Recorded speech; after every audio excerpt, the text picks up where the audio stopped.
Bank vault में 20 ton वजनी दरवाजा, जबकि इसकी दीवारों में भी लोहा लगा हुआ था।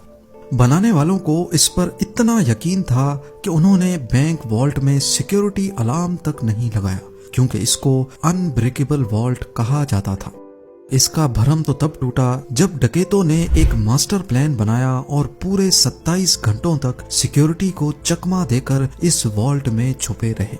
नाजरीन, ये मास्टर प्लान था क्या और ये हिस्ट्री की सबसे बड़ी बैंक रॉबरी क्यों मानी जाती है, इस पर बात करने से पहले हम सीधा चलते हैं 19 जुलाई 1976 वाले दिन पर। मंडे के दिन का सूरज निकल चुका था और फ्रांस के शहर निस में सोसाइटी जनरल नामी बैंक में स्टाफ मेंबर्स पहुंचना शुरू हो चुके थे। ये बैंक आज के दिन तक दुनिया का सबसे सिक्योर्ड और सबसे मजबूत वॉल्ट रखने वाला बैंक माना जाता था। हुआ कुछ यूं था कि रूटीन के मुताबिक बैंक स्टाफ वॉल्ट को खोलने गए। ये एक बहुत ही हैवी दरवाजा था जिसमें इंतहाई कॉम्प्लिकेटेड लॉक लगा हुआ था। उन्होंने लॉक कॉम्बिनेशन लगाया लेकिन दरवाजा नहीं खुला।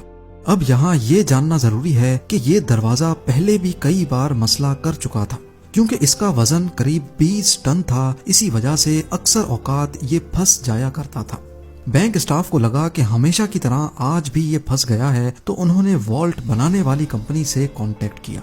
आधे ही घंटे के बाद कंपनी के एक्सपर्ट्स बैंक में आ गए और दरवाजे को खोलने की कोशिश करने लगे।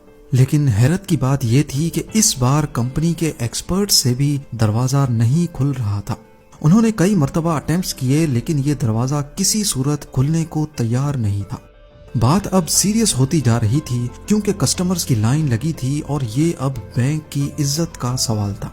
आखिरकार 3 घंटों के बाद उन्होंने फैसला किया कि वॉल्ट की दीवार में ड्रिल करके सुराख करके देखा जाए कि आखिर दरवाजे में ऐसी क्या चीज फंसी है।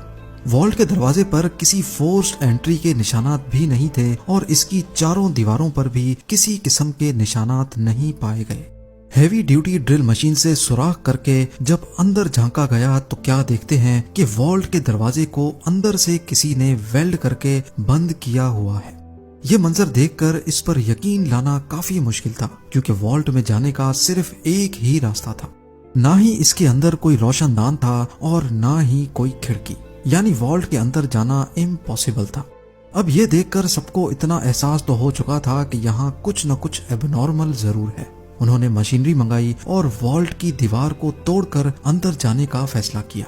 ये काम काफी टाइम कंज्यूमिंग था, क्योंकि ये दीवारें नॉर्मल दीवारों से काफी मोटी थीं और इनके बीच में लोहा भी लगा हुआ था।